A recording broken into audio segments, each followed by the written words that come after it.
solar prominences. They're appearing pink because of the helium rich, but we can see it. Let's focus on the corona here, that glow that we're getting, and we can see basically these streams that are coming out, a lot of that energy and brightness that we do not have the ability to see on a day-to-day basis. So with this total eclipse, we're able to see that corona nice and bright coming through in Torion. That is just a magical view. Oh my goodness, It is.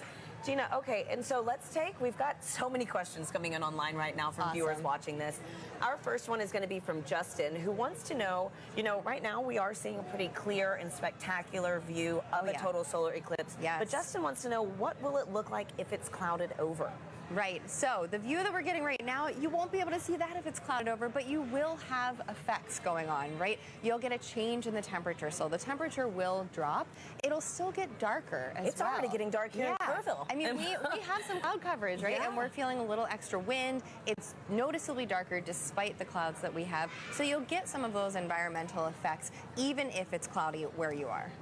And so a great follow-up, we've got Halloween Ghoul on YouTube who wants to know, again, will the temperature change during totality, which I know you mentioned that it will get a little bit cooler. Yes. But do you know about how many degrees we can expect? Yeah, it depends on the location, the humidity, multiple factors, but it can change by about 10 degrees or so, depending where you are, maybe even a little bit more than that. And, we're feeling a little chilly kind of where we're sitting compared to what it was earlier. And I mean, I'm just staring at this view of totality that we have in Torion. So we're about halfway through totality right now in Torion, Mexico. And again, I know folks said that this is almost double totality than 2017, right? That's right. And so in 2017, we had a little more than 2 minutes. So we're lucky enough this time that we have over 4 minutes in some places too.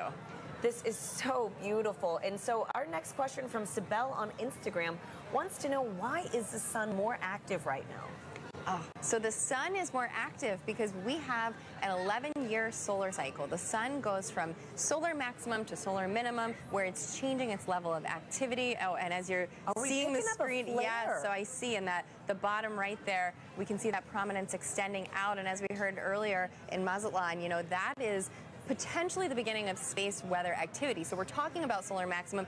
If there's a time to see any of that space weather activity during the total solar eclipse, this is the time to do it. So let's watch that as we go through totality in our other locations too, and maybe we'll be lucky to see some of these features change for us.